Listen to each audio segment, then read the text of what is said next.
I've had my fair share of experiences with things that are hard to explain, things that most people don't believe in.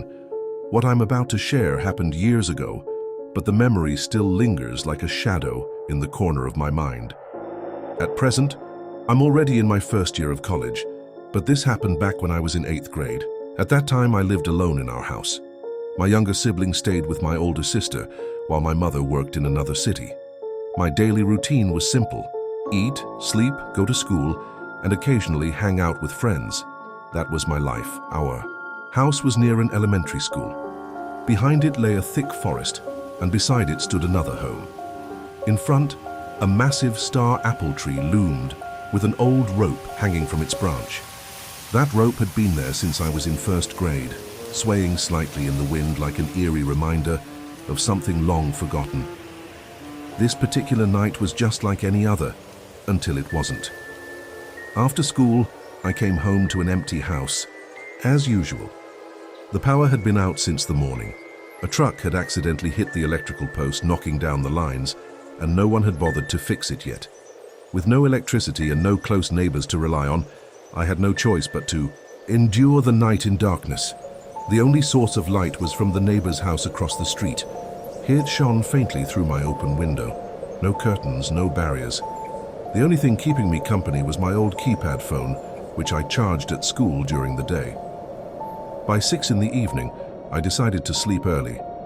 It was too dark to do anything else. Lying on my bed, I faced the wall. Our bed was large, a family-sized one that I used to share with my siblings and mom. I wasn't sleepy, but I forced myself to close my eyes. Then I heard it, the soft creak of my bedroom door. At first, I thought nothing of it. The door sometimes opened by itself when the wind was strong enough. I ignored it. But then, the mattress behind me sank. I froze. My breath hitched in my throat. Someone had climbed into bed with me. I could feel the shift in weight pressing into my back, hear the faint rustle of fabric against the sheets. Then, before I could even think, an arm wrapped around my waist. My entire body stiffened. My pulse pounded so hard I could hear it in my ears. I wanted to scream, I wanted to move, I wanted to run. But I did none of those things. Fear paralyzed me, keeping me locked in place. My mind raced with thoughts. What if it was an intruder? What if it wasn't human at all? Minutes passed, stretching into eternity. I listened carefully, trying to detect breathing, anything that could tell me what was holding me. But there was none. No warmth against my neck, no sound of air being drawn in and out. Just the heavy sensation of an unseen presence curled up against me. Summoning every ounce of courage, I decided to act. I shifted slightly, pretending to stir in my sleep.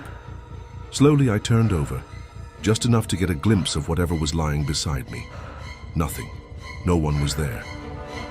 The weight on the bed was gone, and the arm that had held me disappeared, as if it had never existed. The faint glow from outside illuminated the room, showing nothing but empty space where something or someone had just been. That night I barely slept. The next evening, I refused to stay inside. Instead, I slept outside on a wooden bench under our nipa hut, where the open air seemed safer than the darkness of my own room. Looking back, the thing that haunts me the most isn't just the fear I felt, it's the strange comfort I experienced in that embrace. It didn't feel threatening, it felt protective. Was it a lost soul seeking warmth, or something else entirely? I don't know, but I do know this: I was not alone that night.